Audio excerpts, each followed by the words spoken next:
Criminal కేసులు పెట్టాల్సిన వ్యక్తి వద్ద నుంచి ఆస్తులు రాయించుకోవడం ఏంటని TTD board member Bhanuprakash Reddy ఆరోపించారు. అసలు ఈ నిర్ణయం వెనుక ఎవరెవరు ఉన్నారో వారిపై చర్యలు తీసుకోవాలని డిమాండ్ చేశారు. రవికుమార్ ఆస్తులు అప్పగిస్తానని టీటీడీకి గతంలో లేఖ రాశారని గుర్తు చేశారు. రవికుమార్ లేఖ ఇచ్చే ఒక్కరోజు ముందే ఆస్తులు స్వాధీనం చేసుకోవడానికి బోర్డులో రెజల్యూషన్ పెట్టారని చెప్పారు. ఈ ఘటనపై తీవ్ర చర్యలు ఉంటాయని, అందరినీ కఠినంగా శిక్షిస్తామన్నారు. వాటాదారులు, పంపకదారులను అరెస్ట్ చేసి కార్యాలయాలకు పంపిస్తామని హెచ్చరించారు. అప్పట్లో ఈ కేసులో ఉన్న పోలీస్ శాఖ అధికారులు ఇప్పుడు సిఐడి టీంలో ఉన్నారని ఫిర్యాదు వచ్చిందని భానుప్రకాష్ రెడ్డి స్పష్టం చేశారు. ఎందుకు అంత తొందరపాటు? ఎవరిని తప్పించడానికి, ఎవరిని మెప్పించడానికి, ఎంత ఆస్తులు రాసుకోవడానికి? ఇది ప్రొసీజర్ ల్యాబ్స్ కదా, ఇచ్చిన కానుకలతో నడుస్తున్న దేవస్థానం.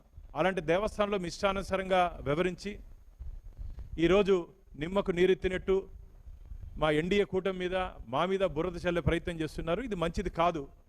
కాబట్టి దీని మీద రాబో రోజుల్లో ఈ బోర్డు నిర్ణయం మీద కూడా రాబో బోర్డులో మేము చర్చిస్తాం. దీంట్లో సంబంధం ఉన్న వారు అందరి మీద శాఖాపరంగా లీగల్గా మా లీగల్ టీంతో, టీటీడీ లీగల్ టీంతో మాట్లాడుతున్నాం. దీన్ని వీరి మీద ఏ విధంగా యాక్షన్ తీసుకోవాలి, ఏ విధంగా యాక్షన్ తీసుకోవచ్చో టీటీడీ ఎక్స్పర్ట్స్తో మాట్లాడి, టీటీడీ లీగల్ టీంతో మాట్లాడిన తర్వాత వారి మీద గట్టి చర్యలు తీసుకోబోతున్నాం.